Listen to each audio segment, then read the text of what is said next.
On a September night in 1987, Rochester, New York, lost a woman without a trace. Her name was Karen Whitfield. She was 34 years old, a teacher, a mother, and a woman who had built her life around routine and responsibility. She was supposed to be home that night with her 9-year-old daughter, Emily. Instead, she vanished. At 8:45 p.m., Karen made a phone call to a colleague, confirming she would be at school the next morning. Nothing unusual, nothing alarming. Just an ordinary call on an ordinary Friday night.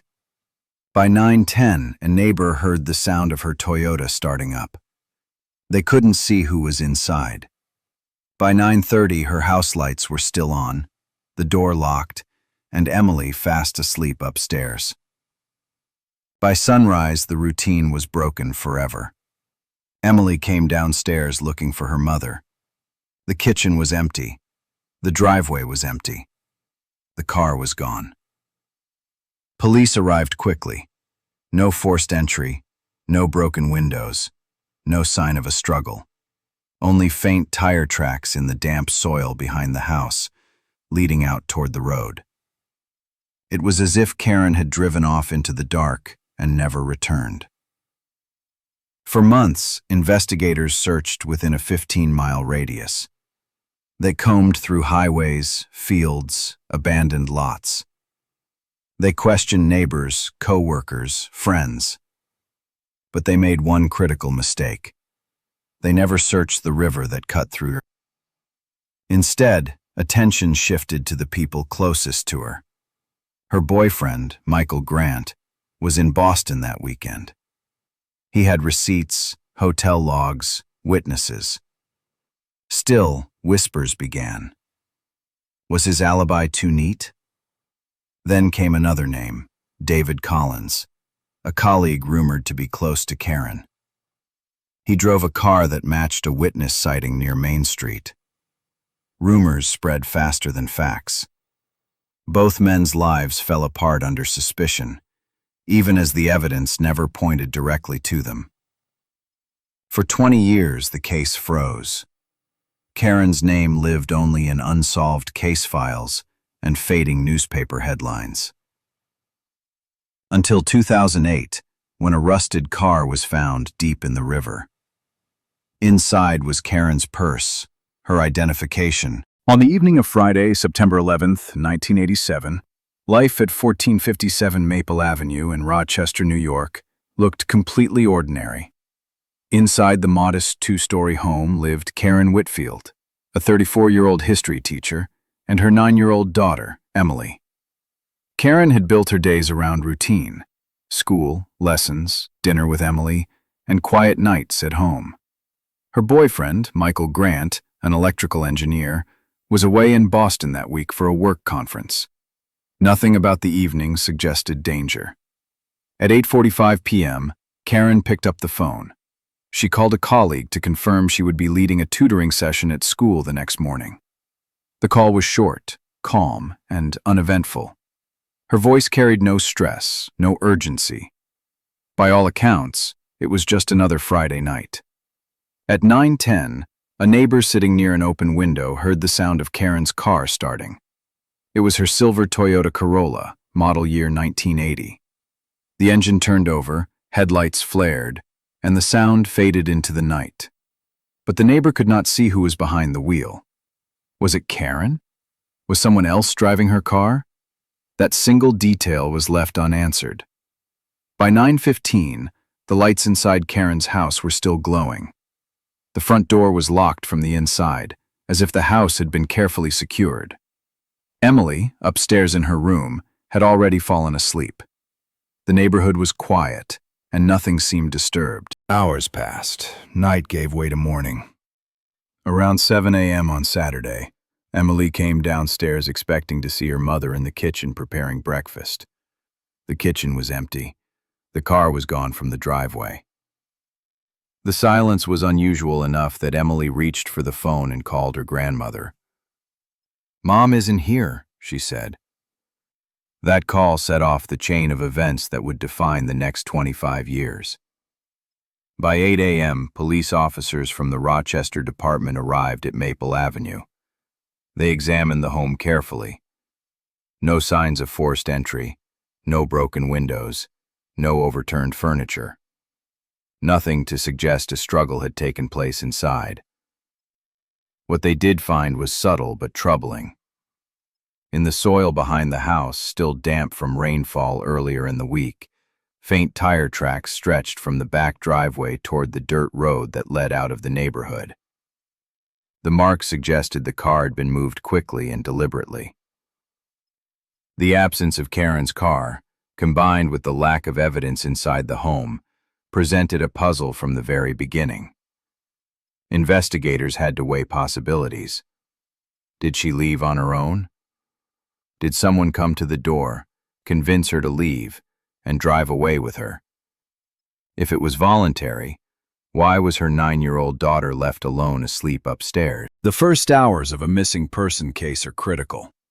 Officers canvassed the neighborhood, knocking on doors, asking if anyone had seen or heard anything unusual.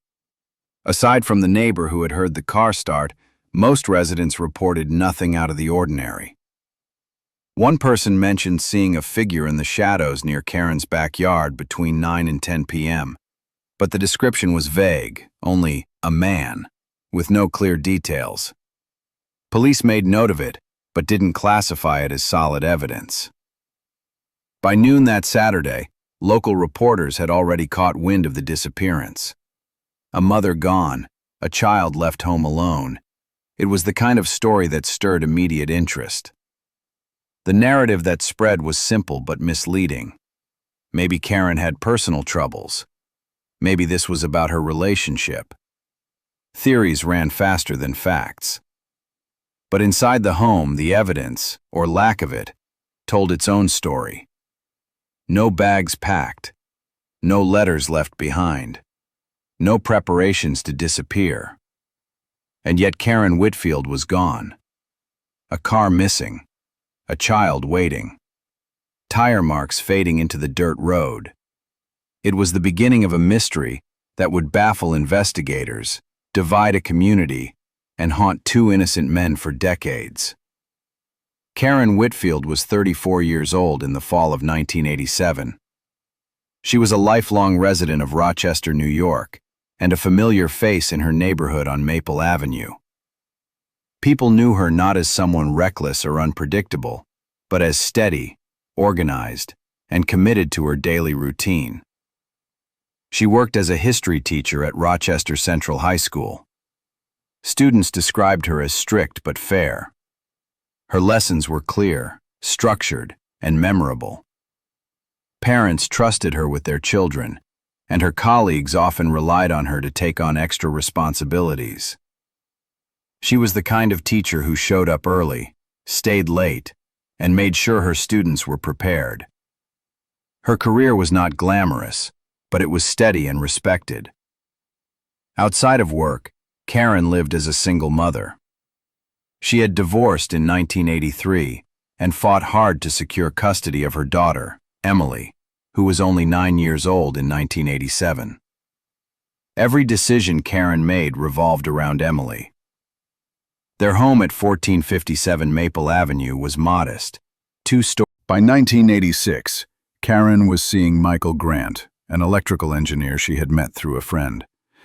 Their relationship seemed stable on the surface, but it wasn't without tension.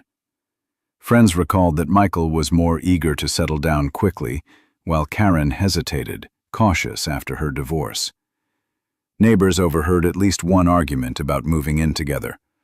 Nothing explosive, nothing violent, but enough to raise questions later when she disappeared. Her life was far from chaotic. She had no history of debt, no criminal ties, no signs of planning a sudden move. Financially, she was stable. She had her teacher's salary, small savings, and extra income from tutoring sessions.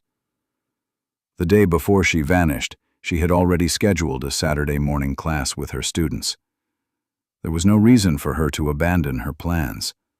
Her colleagues described her as dedicated, sometimes too dedicated.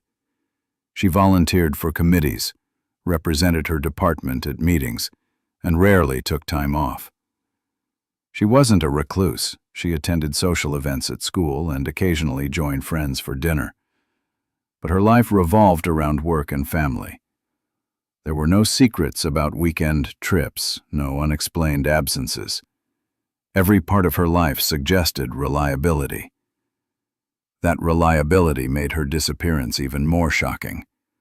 If Karen had been the type to vanish on her own, to take off and start a new life, the people closest to her would have known. But everything in her history, everything about her daily routine pointed to the opposite. She wasn't preparing to leave. She was preparing for another ordinary Saturday morning in her classroom. What investigators would learn years later was that Karen had, in fact, crossed paths with people outside her family and work who had reasons to resent her. One of them was Frank Monroe, the owner of a small glass and towing company in Rochester. In the mid-1980s, Monroe had done contract work at the school. There had been disputes, arguments, and legal filings tied to his business practices.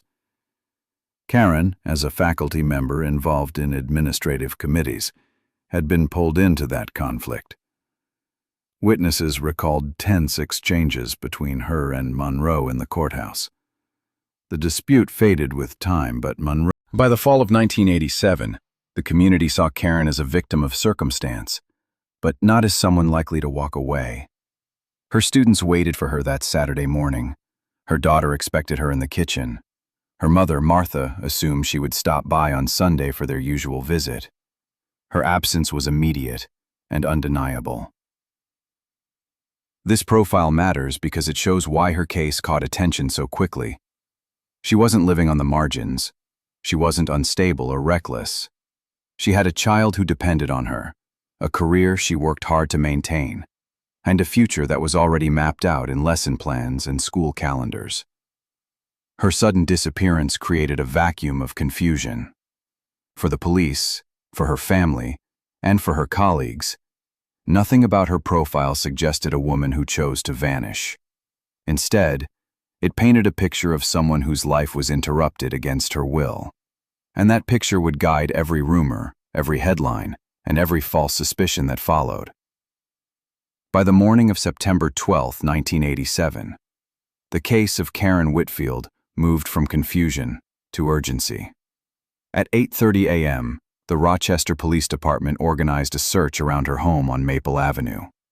Officers set a 15-mile radius, focusing on the main arteries out of the city, Interstate 490 and Interstate 390.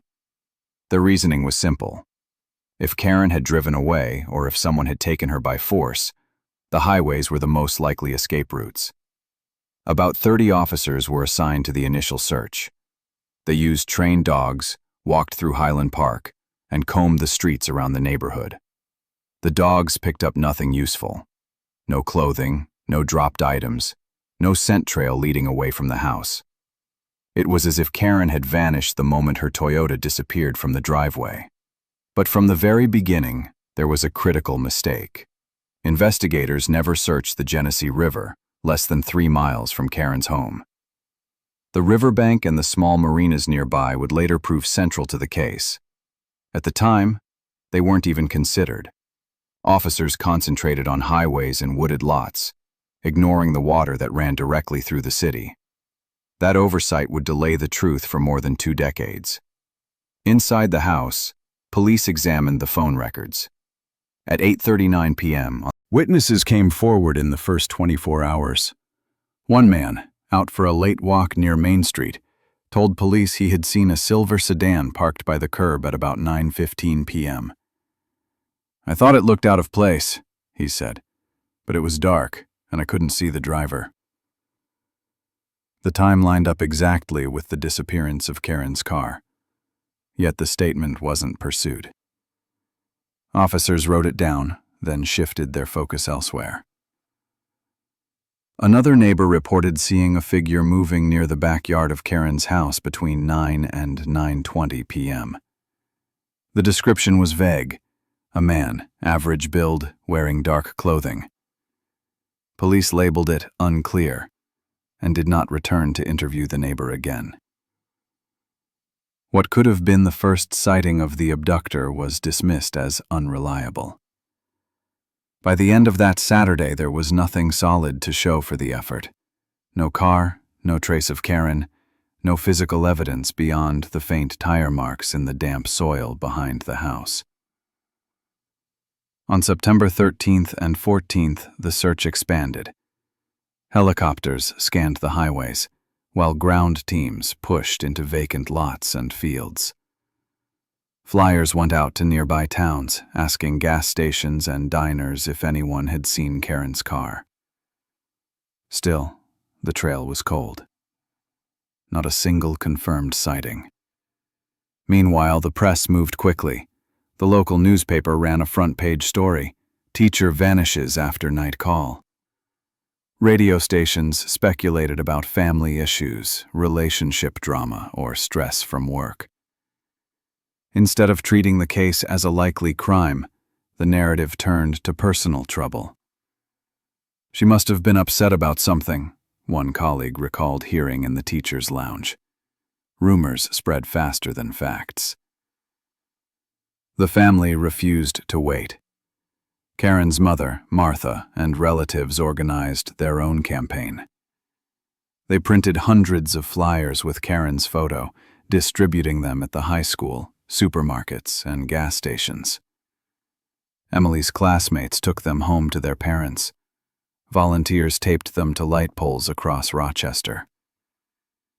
The family worked tirelessly, but with every day that passed, the city grew more convinced the case was unsolvable. Behind closed doors, frustration grew. That decision angered the family and many in the community. Neighbors wondered why obvious leads had been ignored. Why wasn't the river searched? Why was the phone call dismissed? Why were vague witness sightings not pursued further? The sense that the investigation had been rushed, and perhaps shaped by convenience, left a bitter mark. In Rochester, blame began to shift. The police were criticized for being too quick to downplay the possibility of foul play. Instead of widening the search in meaningful directions, they narrowed it to convenient suspects. It became easier to question those closest to Karen than to dig into overlooked details. That attitude created a damaging ripple effect. Both Michael Grant, her boyfriend, and David Collins, her colleague, fell under suspicion in the years that followed. The lack of physical evidence didn't protect them. It made them targets. With no other leads, investigators leaned on the simplest explanation: that someone close to Karen must have been responsible. But in 1987, as the first winter after her disappearance arrived, what stood out most was not what police had found. It was what they had failed to do. The river sat untouched, the phone call untraced, witness statements untested, tire marks fading under fallen leaves, and a family left with nothing but questions. Karen's mother refused to stay silent. At community meetings, she spoke plainly. "My daughter didn't leave by choice. Someone took her, and we need to find out who." Her words captured the frustration of many who felt the system had failed. Yet without stronger pressure, the file stayed buried under the weight of unsolved cases. The mistakes of those early weeks would define the case for decades. By assuming Karen had left voluntarily, investigators shaped the narrative in the wrong direction. It was a choice that destroyed lives, ruined reputations, and delayed the truth for 25 years. Michael Grant was 36 years old in 1987. He was an electrical engineer employed at a mid-sized technology firm in Rochester. Steady income, a good reputation among his peers, and a stable career. He had met Karen in 1986, and by the fall of 1987, on the night Karen vanished, Michael wasn't even in Rochester. He was in Boston, attending a 3-day engineering conference that began September 10th. He checked into the Boston Park Plaza Hotel, signed the registration slip, and kept receipts. His colleagues remembered seeing him at presentations throughout the day on the 11th. At 9 p.m. that night, while Karen's Toyota was being heard outside her house, Michael was in a conference hall surrounded by engineers.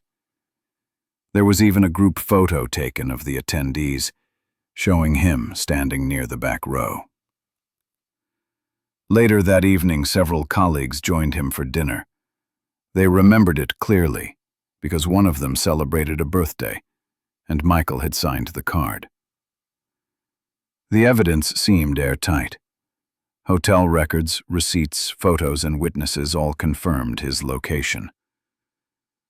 But suspicion is not erased by paperwork, especially in a case without answers. Neighbors told police they had heard Michael and Karen arguing in late August. The subject was marriage. Karen wanted commitment. Michael was hesitant. Another friend added fuel to the fire by repeating something Karen had said weeks earlier. "He doesn't want to settle down yet, but I don't want to wait forever." To investigators searching for a motive, it was enough.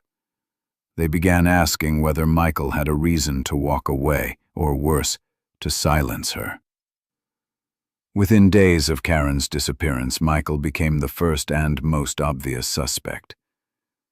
Detectives questioned him when he returned from Boston.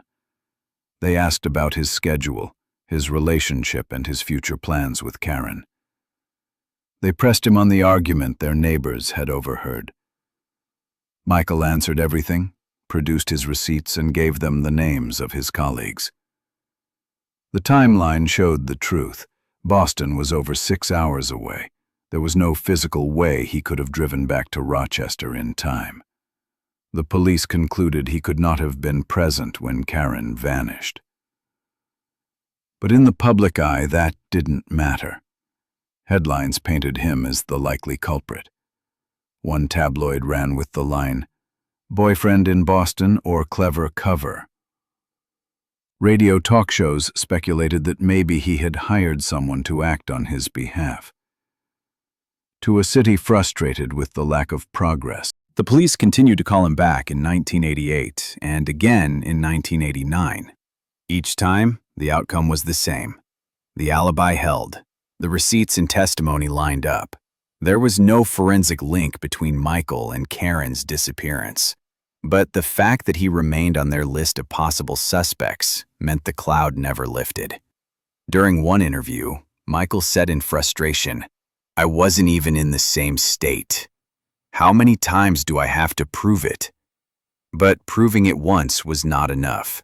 In the absence of new evidence, detectives circled back to him repeatedly. It was a cycle that kept him trapped. In the eyes of many in Rochester, Michael was the man who had gotten away with it. Rumors spread that he must have used his professional knowledge to cover his tracks, or that he had contacts who could help him. The reality was simpler. There was no evidence because he wasn't guilty. But the truth did not protect him from judgment. By the early 1990s, Michael could no longer live in Rochester. The whispers followed him everywhere. He sold his house and relocated to Albany. There, he lived quietly, moving from job to job, never regaining the stability he once had. Friends who stayed in touch described him as withdrawn, always cautious about what he shared. The damage to his reputation had become permanent. Meanwhile, police reports continued to reference him as the primary person of interest. The reasoning was thin: relationship tension, the argument about marriage, and the belief that people closest to the victim are usually responsible. But as years turned into decades, Michael's name stayed linked to the case. For Rochester, the story of the missing teacher became the story of the suspicious boyfriend. The toll was enormous. Professionally, he never recovered. Personally, Every relationship he tried to build fell apart once people learned of his connection to Karen's case. One colleague from Albany recalled, "He carried it like a weight. Even when no one said anything, you could tell he felt judged." Michael lived like that for 25 years, always under suspicion, always shadowed by a crime he did not commit. It wasn't until 2012, when the case was finally solved, that the truth was. Michael Grant's story is more than an alibi. It is a warning about what happens when suspicion hardens into assumption. The evidence had cleared him from the start, yet he paid a price as if he had been guilty. For the people of Rochester, his ordeal became a symbol of how easily an investigation can turn against the wrong person, and how devastating the consequences can be when the truth is delayed. David Collins was 40 years old in 1987. He taught mathematics at Rochester Central High School, the same place Karen worked as a history teacher. They had known each other for years, collaborating on faculty meetings, school events, and the daily routine of teaching in a busy high school. On the surface, their relationship was professional, but in a small community like Rochester, rumors spread quickly. By the time Karen disappeared, whispers were already circulating that David and Karen might have been closer than colleagues. The rumors didn't have proof. No one could say they saw them together outside of school.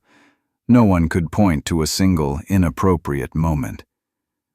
But his marriage was already strained, and when Karen vanished, those rumors became fuel. Reporters repeated them. Parents at the school repeated them. And the police, searching for someone to focus on after Michael Grant's alibi held strong, turned their attention toward David Collins.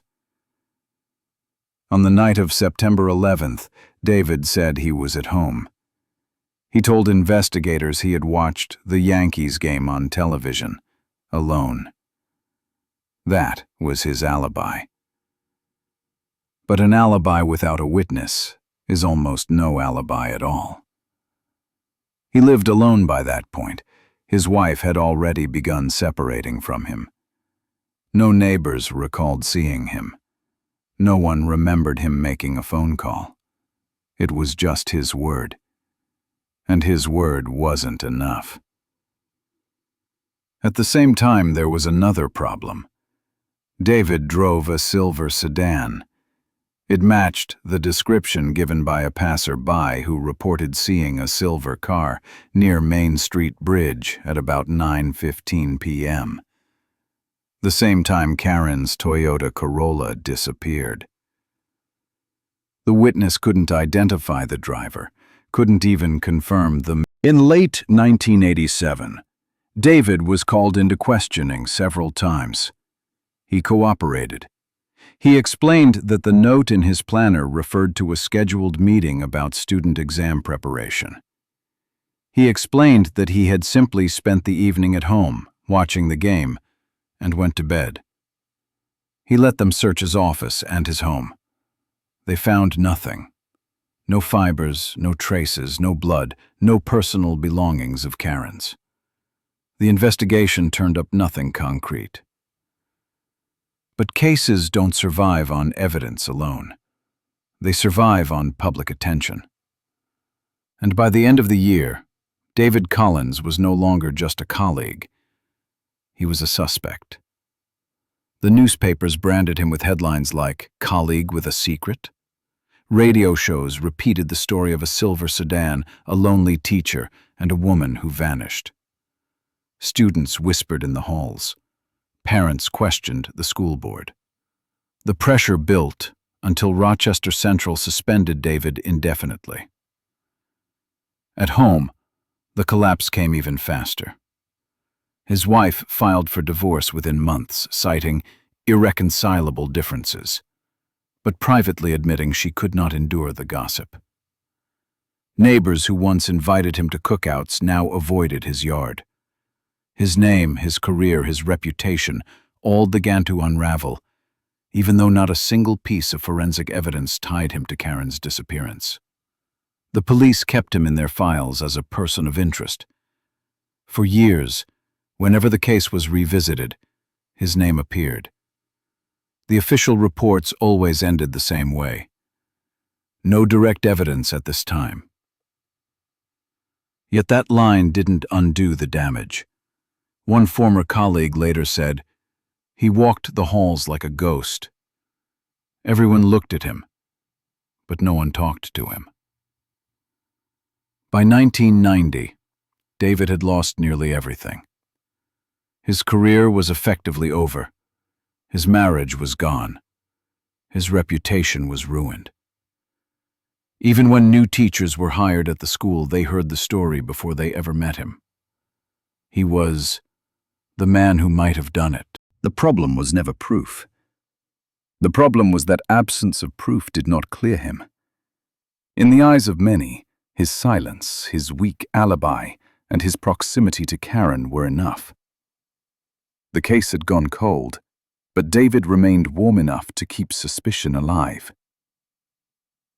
Throughout the 1990s and into the early 2000s, David lived under that weight. He worked odd jobs, private tutoring here and there, but he never returned to the life he once had. For the people of Rochester, the case was the teacher who vanished, and David Collins was part of the story, whether he wanted to be or not. It was not until 2008, when Karen's now was finally discovered under the Genesee River, that suspicion began to shift. The discovery of the vehicle, the marina ticket, and eventually the white van tied to Franklin Monroe changed everything. Suddenly, the neat box that police had kept David inside didn't fit anymore. But by then, the damage was done. In 2011, investigators confirmed what David had said. He had no involvement. Monroe's name and evidence linked him to Karen's disappearance, not David. In March 2012, police stood before cameras and admitted their mistake.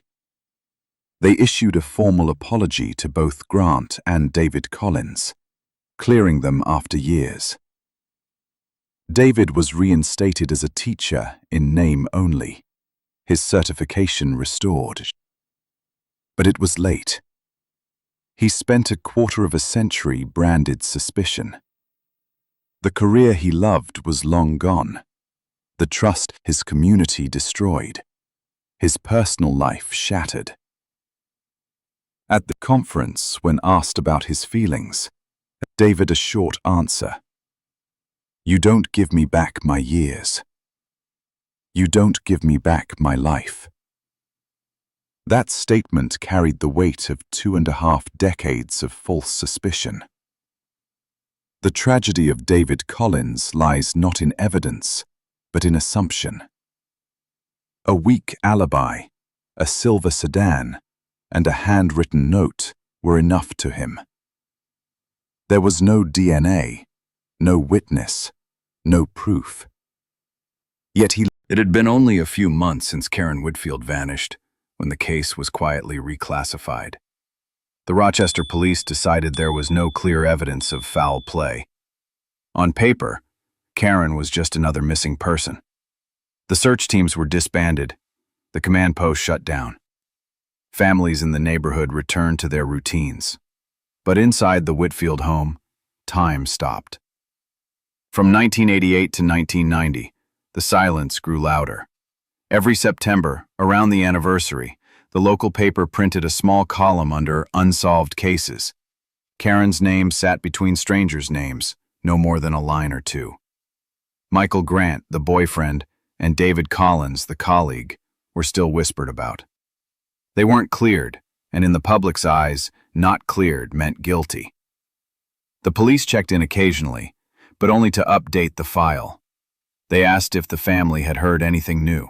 They didn't bring fresh leads or new investigators. To Martha Whitfield, Karen's mother, it felt like a formality. She organized small prayer circles at her home. A framed photo of Karen sat on a table, candles burning around it. Martha refused to let her daughter's name fade. By the early 90s, the rumors had begun to outweigh the facts. People in Rochester told themselves that Karen might have left voluntarily. They said she was a single mother under stress. Some went further, claiming she ran off with a man. Emily, only a teenager, heard those whispers every time she walked into school. Classmates repeated what they overheard at home. "Your mom didn't disappear. She just didn't want you anymore." The cruelty stayed with her. Meanwhile, the men caught in the middle paid their own price. Michael Grant lost friends. Employers didn't want the cloud of scandal hanging over their offices.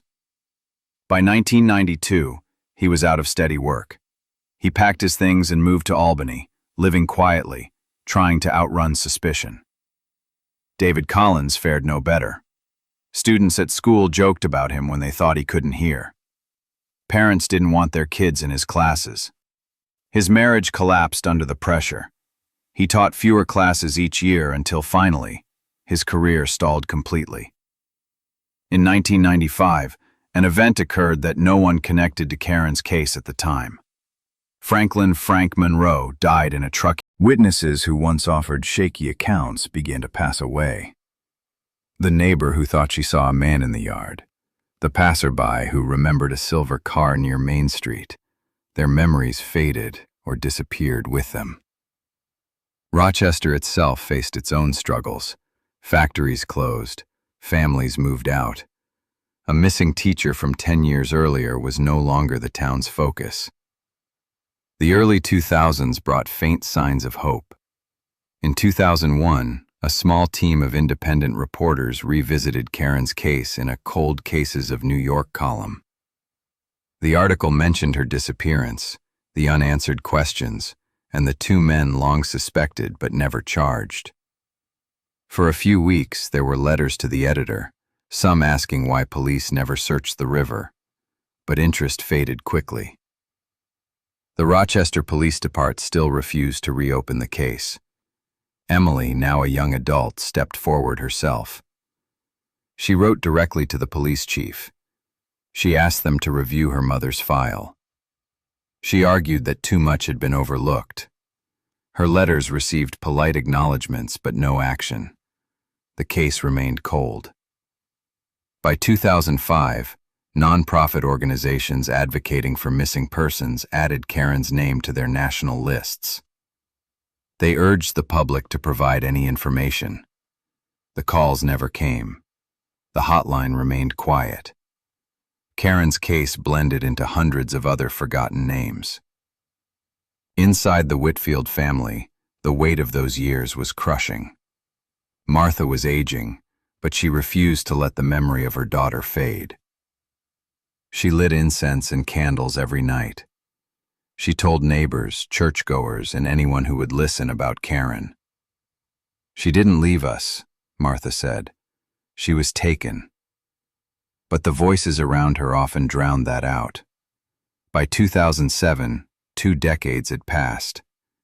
Karen's case reached its 20th anniversary. There was no trial, no suspect behind bars, no resolution. All that remained were faded clippings, dusty police files, and a few surviving family members who refused to give up. The case had become a ghost story in Rochester. Something people mentioned with a shake of the head, then moved on. The tragedy of those years wasn't only the lack of answers, it was the collateral damage. As 2007 ended, the disappearance of Karen Whitfield had spent 20 years in darkness. Officially, the case was inactive. Publicly, it was nearly forgotten.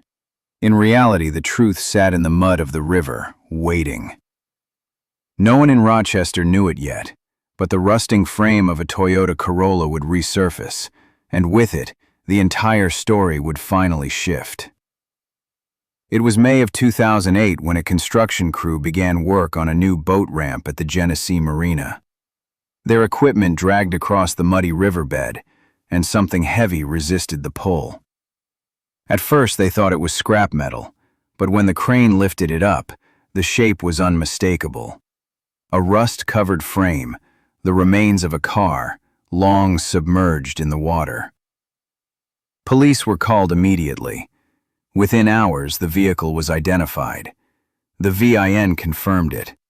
It was the 1980 Toyota Corolla registered to Karen Whitfield. 21 years after strike passed, her car had been hidden in plain sight, less than 3 miles from her home. Divers searched the wreck. Inside, they found a decayed handbag. The leather was falling apart, but in the lining was a worn identification card. The name was still legible: K. Whitfield. A woman who had disappeared without a trace now had a trace again. Next to it, they recovered fragments of personal belongings, everyday items that proved the car was hers. The most critical discovery was a small piece of paper, a parking ticket issued at the Genesee Marina. Date stamped September 11, 1987. Time, 10 p.m. For 2 decades, the rumor had been that Karen walked away from her life, that she left on her own. That single ticket destroyed that story. Karen had not run away. She had been driven there. News of the discovery spread quickly. The Rochester Democrat and Chronicle ran the headline, "Teacher's car found in river after 21 years." Residents wanted answers. Why had the river not been searched back in 1987? Why had the marina, only 3 miles from Mandela, been ignored? One line in an old report mentioned a neighbor seeing a car, but no one followed up. Now the failure was undeniable. The Whitfield family was furious. 20 years wasted because nobody bothered to look, Martha said. Emily, now an adult, stood beside her grandmother as reporters gathered. For her, the discovery was a confirmation that her mother hadn't abandoned her. But it also reopened the wound of how poorly the case had been handled.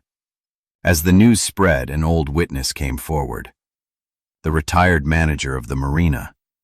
He said he remembered something strange on the night of Karen's disappearance. A man came to the dock late in the evening. He paid $1 in cash. The fee was written down by hand on a scrap of paper. By chance, the manager had saved that receipt among his old belongings.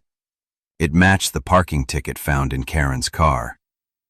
2 pieces of evidence, decades apart, fit perfectly.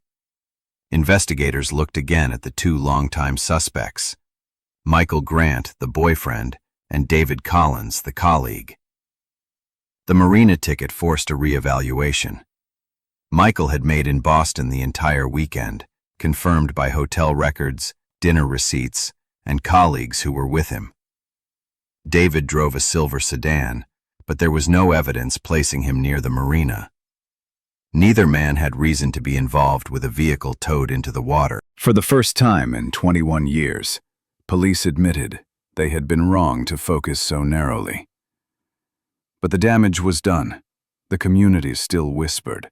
The newspaper articles still suggested lingering questions about the men. Vindication would not come easily. The public reaction was sharp. Residents demanded to know why the river was never searched in the first days. Detectives at the time had called the disappearance a domestic matter. They had focused on relationships instead of physical evidence. Now the oversight was impossible to defend. Local television stations replayed the same question night after night. How could the most obvious location have been ignored? Under pressure, the Rochester Police Department had no choice. In early 2009, they reopened the file and handed it to the Cold Case Unit. A team of experienced detectives began to work through every page, every photograph, and every overlooked lead. What they found exposed just how weak the original investigation had been. They discovered the phone log from Karen's home. At 8:39 p.m. on September 11, 1987, a 1-minute call came in from a public payphone. The detail had been noted but never traced. They found multiple witness statements ignored or marked as uncertain. One described a man walking near Karen's yard that night. Another mentioned a vehicle that didn't belong in the neighborhood. These reports had been dismissed as unreliable. The cold case unit compared everything with the new evidence from the Maria. The parking ticket timestamp matched the phone call window. Whoever phoned Karen shortly before 9 could have been the same person who later brought her car to the docks. When detectives returned to the retired marina manager, he added more detail. He remembered the vehicle. Not a sedan, not a personal car. A van, white, with a faint logo on the side. He couldn't recall the driver's face after 2 decades, but he was certain about the van. It wasn't a customer's car, he said. It was a work van. That statement shifted the investigation again. A white van suggested a contractor or a local. On the night Karen vanished, Michael wasn't even in Rochester. He was in Boston, attending a 3-day engineering conference that began September 10th.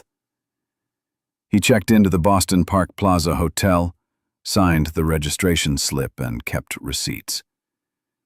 His colleagues remembered seeing him at presentations throughout the day on the 11th. At 9 p.m. that night, while Karen's Toyota was being heard outside her house, Michael was in a conference hall surrounded by engineers. There was even a group photo taken of the attendees, showing him standing near the back row. Later that evening, several colleagues joined him for dinner. They remembered it clearly, because one of them celebrated a birthday, and Michael had signed the card. The evidence seemed airtight. Hotel records, receipts, photos, and witnesses all confirmed his location. But suspicion is not erased by paperwork, especially in a case without answers.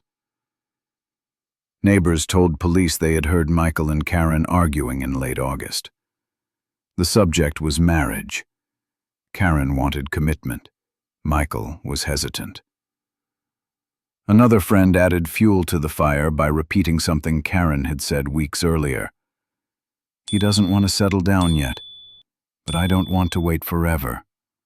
To investigators searching for a motive, it was enough. They began asking whether Michael had a reason to walk away, or worse, to silence her. Within days of Karen's disappearance, Michael became the first and most obvious suspect. Detectives questioned him when he returned from Boston. They asked about his schedule, his relationship, and his future plans with Karen. They pressed him on the argument their neighbors had overheard.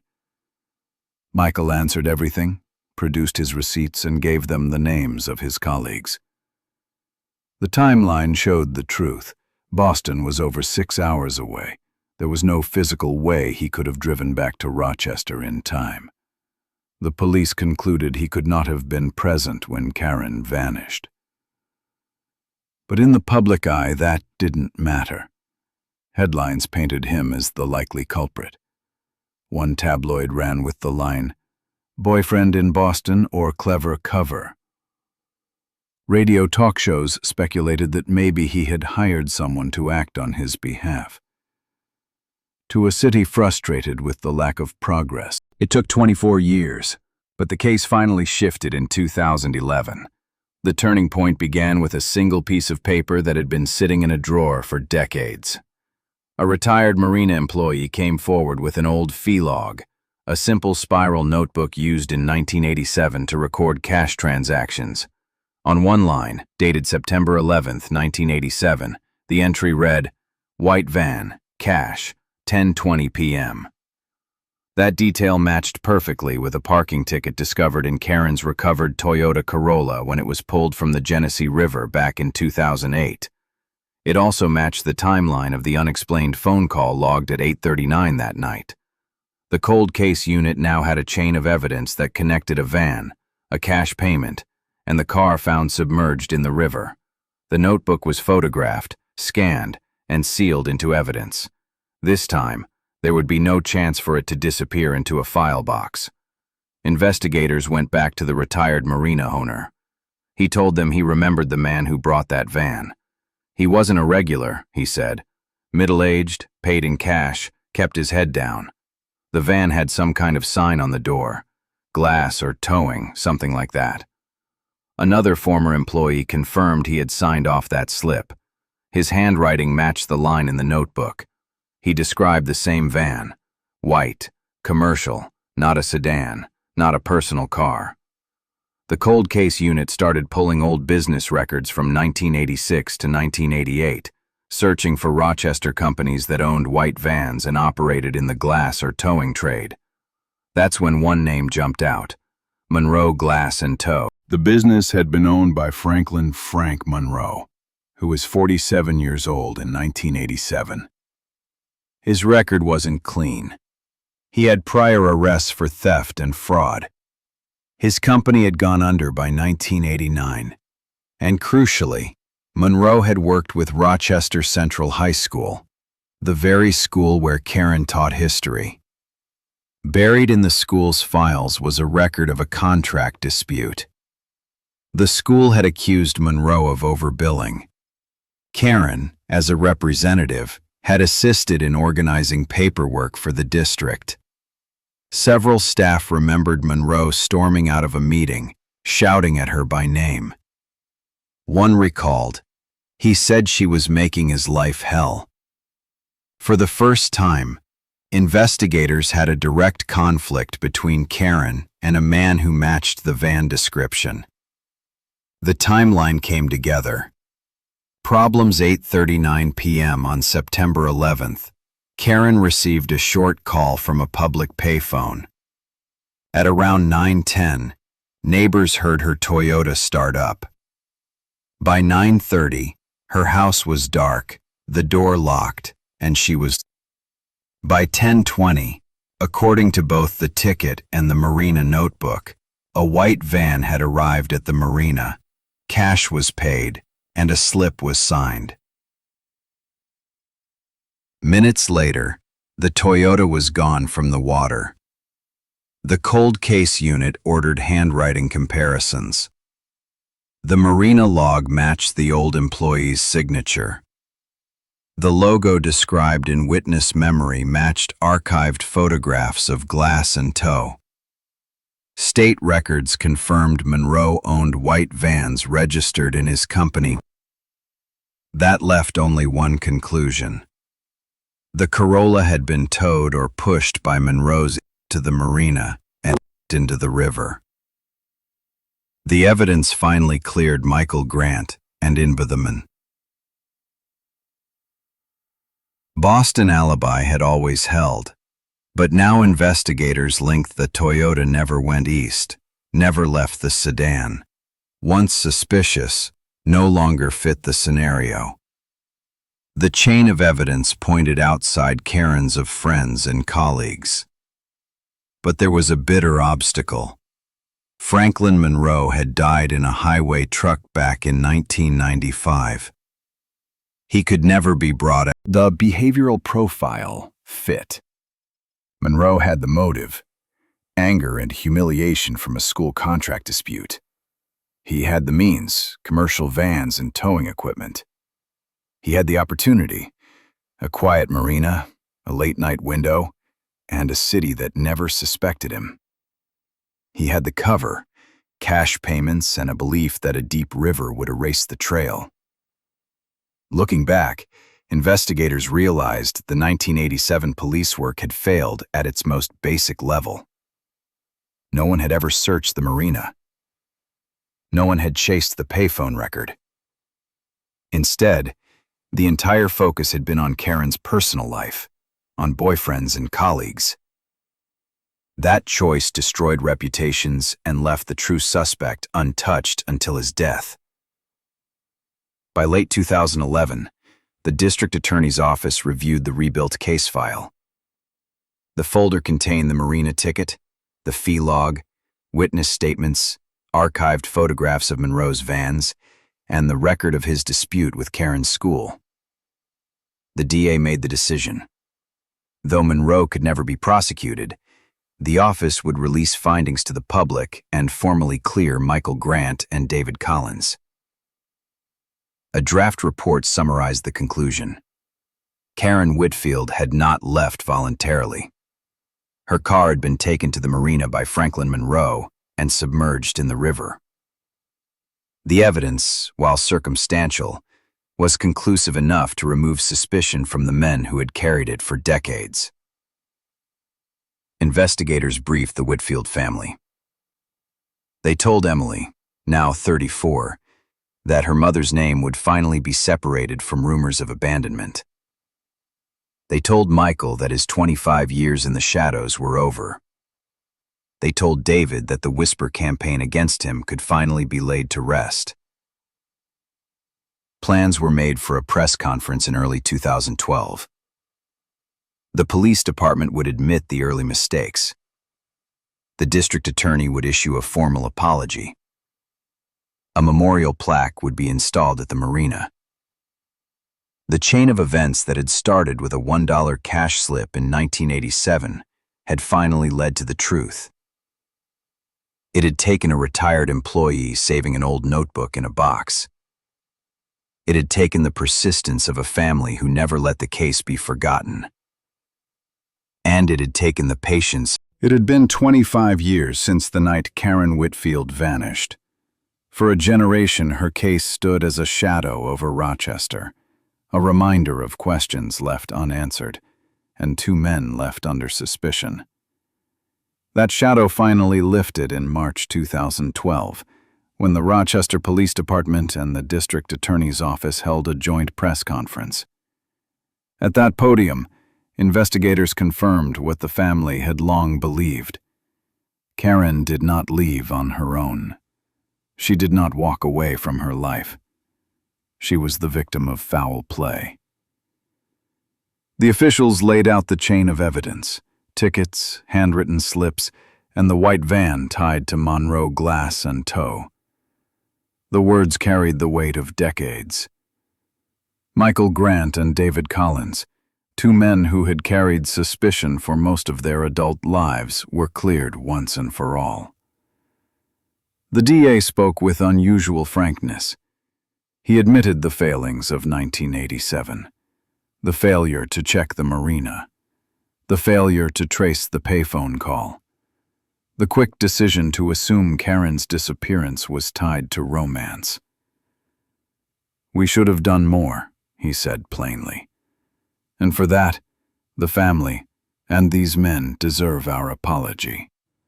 The police chief added his own promise: new training, new policies, a new standard for missing person investigations.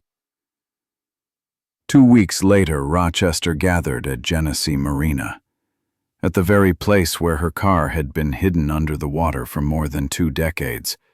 The community came together to remember Karen. A modest memorial stone was placed by the water's edge. It bore her name and the date she disappeared. Michael Grant stood before the crowd. His voice was steady, but his words cut deep. 25 years of living under suspicion is a heavier sentence than prison. Today that sentence ends. Emily Whitfield, now 34, addressed the gathering. She thanked the cold case unit for not letting her mother's case stay forgotten. She asked the community to remember the lessons learned. "My mother was a teacher. Even in death, her story teaches us something vital. That justice delayed is justice denied, but truth still matters." Her grandmother Martha sat quietly at the front row. The clearing of names mattered most to those who had carried the burden the longest. Michael Grant received a formal letter of exoneration. For years he had lived as the boyfriend who was probably guilty. He lost his job, his social circle, and any chance of building a family in Rochester. The letter could not give him back what was taken, but it was an acknowledgement. He considered civil action for damages, though he admitted no amount of money could balance 25 years of suspicion. David Collins faced a similar fate. Officially reinstated as a teacher on record, the district attorney offered a personal apology for the years of stigma. He became with the classroom. His marriage had collapsed. His career was finished. He chose to live quietly, away from the city, carrying the scars of a false accusation. For the Whitfield family, closure came in layers.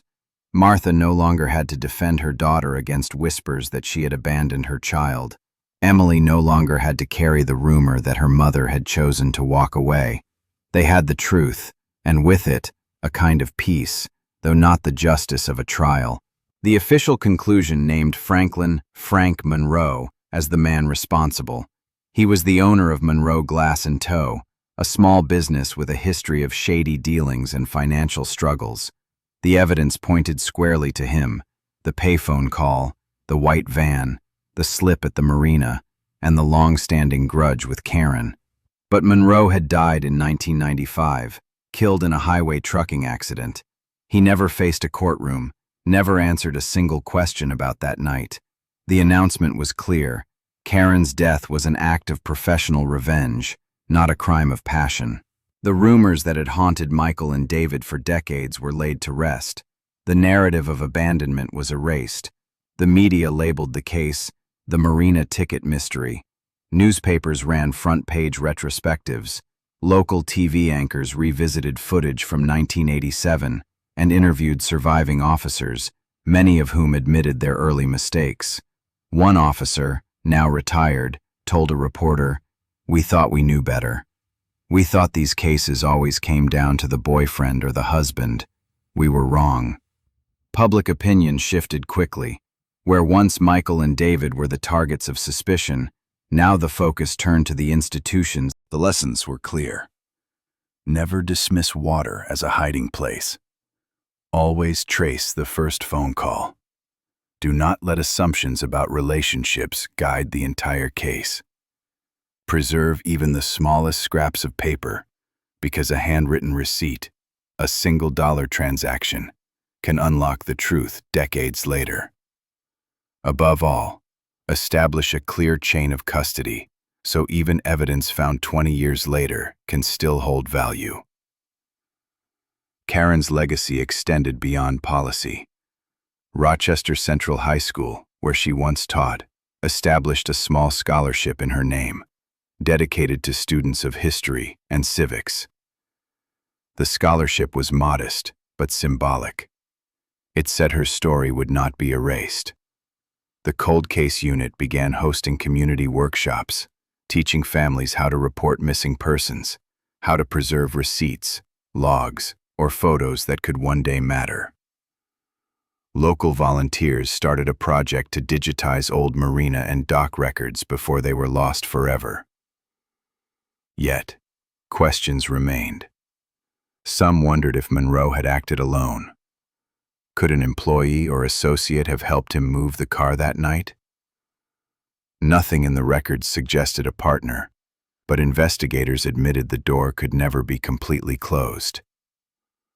The payphone call, though matched to Monroe's time frame, was never traced with absolute certainty.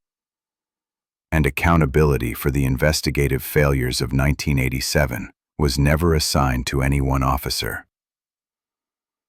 Even so, the truth was enough to restore names and set history straight. For Emily, it meant her mother's reputation was safe. For Michael and David, it meant their lives were no longer defined by suspicion. For Rochester, it meant facing uncomfortable truths about how justice had been delayed and how it must not be again. The story ended not with a trial, but with an acknowledgement. The man who caused so much damage was long gone. The justice system could not punish him. But the historical record now held his name, and that mattered.